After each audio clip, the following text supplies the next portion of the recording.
আমার ভাই আসছে, তোমার মাকে তো জীবনও দেখেনি। তোমার মার এই বেশভূষা দেখে আমার ভাই মনে করছে যে উনি এই বাড়ির কাজের মহিলা। এখন খুব ভালো লাগতেছে না শুনতে?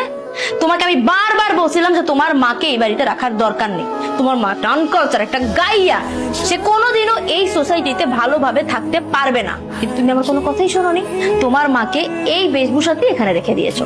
এখন আমার ভাই কাজের মহিলা মনে করছে, ওর দোষ কোথায় এখানে? তোর ভাই আমার মাকে কাজের মহিলা বলছে, আর তুই সেটা নীরবে হজম করে নিলি। তুই সেটা প্রতিবাদ করবি না? তুই বলবি না যে এটা আমার শাশুড়ি? তুমি কি করবো? আমার দোষ কোথায়? আমার ভাইয়ের দোষ কোথায়? তোমার মাকে তো আমি বলছিলাম যে একটু পরিপাটি হয়ে থাকেন, কিন্তু না, সে তো ওভাবে থাকবে না। সে সারাদিন খাবে দাবে ঘুমাবে, এটা করবে ওটা করবে। আর এই জন্যই তো তোমার ছোট ভাইয়ের বউ লাথি মারা বের করে দিছিল। কারোর সাথে তো চলা যায় না সমাজে, তোমার মাকে নিয়ে এসে আমার ঘাড়ে উঠছে। আর এখন মানিজ্য নষ্ট করতেছে আত্মীয় স্বজনদের কাছে। ভাইয়া আপু তো ঠিক কথা বলছে, আপনার মাকে তো দেখে কাজের মহিলাই মনে হয়। সে আপনার মা একটু মার্জিত, সুন্দর মতো চলাফেরা করবে, সুন্দরভাবে নিজেকে প্রেজেন্ট করবে। এরকম ভাবে থাকলে তো সবাই কাজের মহিলা বলবে। এই একদম চুপ। তুই যদি আরেকটা কথা বলো, এই একদম চুপ। বেরো, বেরো আমার বাড়ি থেকে, বেরো। তাই তুমি আমার ভাইয়ের সাথে এরকম করছো কেন? তোর ভাইয়ের সাথে কি করবো? কি করবো তোর ভাইয়ের সাথে আমি? তোর ভাই আমার মাকে যা ইচ্ছা তাই বলবে, সেটা আমি নীরবে হজম করে নিব মনে করছি? কোনোদিনও না। আমি হজম করার মতো ছিলেন। এই তুই বেরো আমার বাড়ি থেকে, বেরো, বেরো। পাউল জানি কোথাকার। ধরে যেদিন থেকে আমি এই বাড়িতে বউ বানায় নিয়ে আসছি, সেদিন থেকে এটার বাড়ি নাই, এটা তুই জাহান্নাম বানায় ফেলছিস। তুই আমার মায়ের যে অত্যাচার গুলা করছিস, আমি এতদিন মুখ বুঝে সহ্য করছি।